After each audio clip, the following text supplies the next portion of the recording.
மச்சான் சம்மர் வேற ஸ்டார்ட் ஆயிடுச்சு. ட்ரிப் போகுமா? சரி சொன்னா மட்டும் வந்துருவியா? அவன் போன தடவை ட்ரிப்பு போனதே வாங்கட்டு கடைசி நேரத்தில் வரலன்ட்டான். அவன்லாம் எப்படி வருவான் சொல்லு? டேய் நீ இப்படிலாம் பேசிங்க தெரியும்டா. இப்போ எங்கள் அம்மாவுக்கு ஃபோன் போடுறேன், ஸ்பீக்கர் போட்டு கேளுங்க.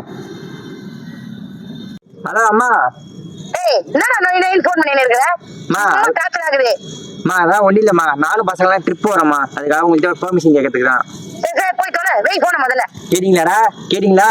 நான் போவோமா? நீனு பாக்கண்டா பாக்க நீ வகையா இல்லையான்னு. அதானே. 1 week later.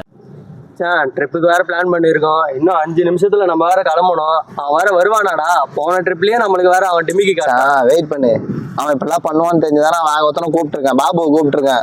5 நிமிஷம் கிளம்பி நம்ம போயிட்டே இருக்கோம். என்ன சொல்றேன்? சரிடா மச்சான், அவ்வளவுதான் விட்டுரு. மச்சான் நான் வந்துட்டேன்டா. வந்துட்டேன்டா மச்சான். எங்கள் அம்மா ஃபோன் பண்ணுறாங்க, இப்போ எடுத்து வச்சுக்கோங்க. இப்போ என்னடா மச்சான் வந்துட்டான்? ஹலோ ஹலோ அம்மா, நான் வந்துட்டேம்மா. சரி உங்க மேல நம்பிக்கை கிடையாது. உன் ஃப்ரெண்டுங்க வந்திருக்காங்களே, அவங்கள்ட்ட நம்ம கூட போன பேசுறேன். சரி நாய் அம்மாட்ட பேச மாட்டா. ஹலோ சொல்லுங்க ஆண்டி. என்னப்பா, பத்திரமா போயிட்டு பத்திரமா வரணும், சரியா? சரிங்க ஆண்டி. சரக்கு வாங்கி வச்சாலும் சிவாக்கு மட்டும் ஒண்ணுமே தரமாட்டோம் நாங்க. என்னது சரக்கா? போன அவன்கிட்ட போன முதல்ல. இந்தா உங்க அம்மா ஏதோ பாசமா உங்ககிட்ட சொல்லணுமா? ஏதோ பாசமாவா? ஹலோ சொல்லுங்கம்மா.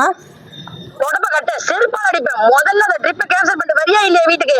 அசையாத மரம் ஒன்று உயிர்ந்தது கீழே. மச்சான் அதான் சொல்லலாம், இதுக்கு வாங்க மாட்டேன் பாத்தியா? நமக்கு தான் தெரிஞ்சுடாச்சு. அவ்வளோ இதுக்கு வரல. பாய்.